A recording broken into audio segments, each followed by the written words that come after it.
Shame spirals are not a moral failure. They're a nervous system response. When you grow up in high control environments, the simplest mistake, the simplest wrong choice can send you into a very dangerous shame spiral. And the thing is, it's all about conditioning. You could make the same choice that somebody else makes and feel very differently about it. Someone can make a mistake and just clean it up and keep moving, but you make a mistake and it feels like your whole life is over. A personal story for me that really illuminates this is visiting my aunt and uncle in my late 30s. So definitely an adult. And I came into town to spend some time with them. I had made myself a cup of tea and I was going upstairs to take it to my room. And along the way, I kind of went too fast or something, and some of the tea spilled out of the cup. And it fell on the hardwood floor. And the moment that I realized I had spilt some tea, I felt so much shame. This kind of fear of, I'm going to get in trouble for this. So I didn't want to go back and get a paper towel because I didn't want anyone to know that I had spilt something in the hallway. It was dark, it was nighttime, and the light in the hallway was off. And I was wearing socks, so I just kind of, wiped up the floor with my socked foot and thought that I got it all and went upstairs and finished my tea. And later I came down for something else, and my uncle happened to be walking by, and he must have stepped in some of the liquid that I didn't get. And he just said, "Oh, there's something here on the floor. What is this?"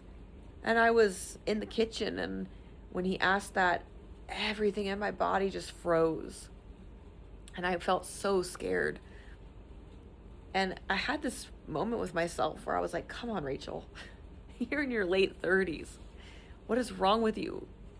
So I said, oh, I think maybe I might have spilled some tea earlier. And he just said, oh, okay, well, go get a napkin and wipe it up. And everything he was saying kept increasing my shame spiral. But if you notice logically, nothing that he said was harmful or hurtful. He wasn't being abusive. He was just noticing that there was something on the floor and then pointing out the obvious, like, go get a paper towel, clean it up. But every time he said something, I just felt like I was more in trouble, and I felt more afraid and more shameful. So I went and I got the paper towel, and I came back, and he kind of gave me a puzzled look because the hallway was very dark, and I'm trying to find this spot in the dark. And he said, well, why don't you turn the light on? And that was something that really hit me too, because I'm like, I don't want to see my mistake on the floor, and I don't want you to see my mistake. But I did. I turned the light on, and he was probably already gone back in his room by this time. But I turned the light on, and I wiped it up, and I had this realization, because I didn't grow up with my aunt and uncle. I grew up in a very different environment. I grew up in an environment where mistakes were held against you, and mistakes spoke to the kind of person that you were. A lot of times making a mistake growing up was followed by a severe consequence. And sometimes you didn't even know, like, what the consequence was for. So I just kind of stood there, and I had this realization of, what if I grew up under this environment instead? How different would I be? And what's interesting is that I wouldn't be a different person, but my thought process would be different, right? Like, would I be a person who doesn't spill a drink when I'm walking if I grew up with my aunt and uncle? Like, of course, I would still be a person who made mistakes. Of course, I would still be a person who did things that, were not great. But I wouldn't have the same connection to, I made a mistake, I'm a bad person. And I made a mistake sometimes can be tied to, for people, their eternal salvation. And this is conditioning. We are being conditioned to believe something about ourselves. And it's not a fact. It's not a logical fact. It is an opinion. Think of a recent mistake that you made. And then I want you to write down two different things. One is the observable facts. What is something that is factual about it? And the other is, what did you tell yourself?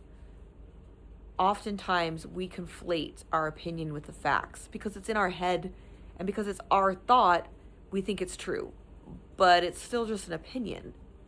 The fact is that I spilled the tea on the floor. The opinion is I am fundamentally a bad person, which when you connect the two for someone else, I mean, you're probably thinking right now, what is wrong with her? She spilled tea on the floor. She's not a bad person. But that's what happens, is we can see things from another perspective. We can't see things from our own perspective because we're telling ourselves these stories, that there's other perspectives. Another thing you can do is choose a close friend of yours that you love, a family member that you respect, and put them in that position. Put them in your mistake, what you did. Imagine they did it. And what kind of grace would you give them? What would you say about them? Usually that's closer to what you can logically say about yourself, even if your emotions are not quite following it yet. So what is the story that you're telling yourself about that most recent mistake that you made? Because sometimes it helps to really see that story. And then what are the observable facts? That's really the work. Separating the event from the verdict about yourself. If you're struggling with these things, as always, I'm going to say that therapy is a great place to start. Learning how to have more compassionate thoughts about yourself and being able to express them with someone else who can validate that and even help you explore some of your own thoughts about yourself.